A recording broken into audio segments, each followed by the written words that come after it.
if I mention to you the neuroscientist and liberal atheist author Sam Harris, who you've had an online debate with, he says he'd rather Republican candidate Ben Carson, who said a Muslim shouldn't be president and has compared Syrian refugees to dogs. He said that Harris has said he would rather Carson be president of the United States than you, because Carson apparently gets the threat from so-called jihadi terrorists that you don't. What's your response to Sam Harris, who claims to be a liberal? I don't bother with Sam Harris. This is, he specializes in hysterical, slanderous charges against people he doesn't like. That's of no interest to me. Am I not concerned with jihadi terrorism? I'm much more concerned with it than he is. That's why I say you don't just scream at it. You look at the roots, you try to figure out how to deal with it, you respond to it. I don't take him seriously. I don't see any point in talking about him.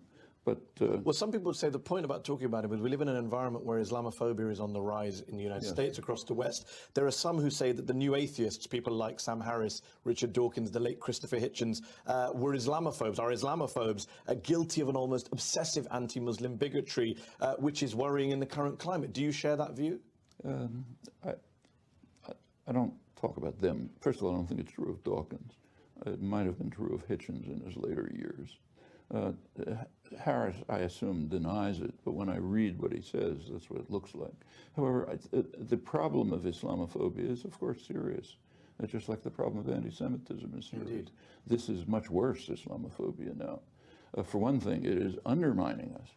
If Islamophobia, apart from what it's doing to decent, honorable people who are subject to denunciation, physical attacks,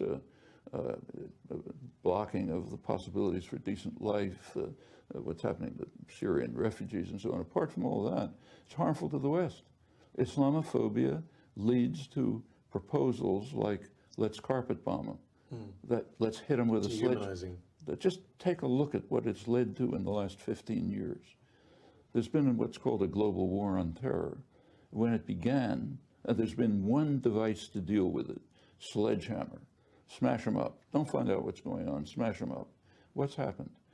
15 years ago, it was confined to a tiny tribal area in Afghanistan. Now it's all over the world. Every time you hit it with a sledgehammer, you expand it. Every single time. Afghanistan, Iraq, Libya, everywhere. Can you learn something from that? Shall we say, okay, let's smash them up again because they all want to kill us? Yeah, that's one reaction. Another reaction is the sane reaction, which you do hear from people like who know something about the topic, like Scott Atran or like William Polk, a well-known Middle East expert, long experience in the U.S. government, has pretty much the same proposals. You have to deal with the situation rationally if you want to be, first of all, humane, but even concerned with your own security. Yeah.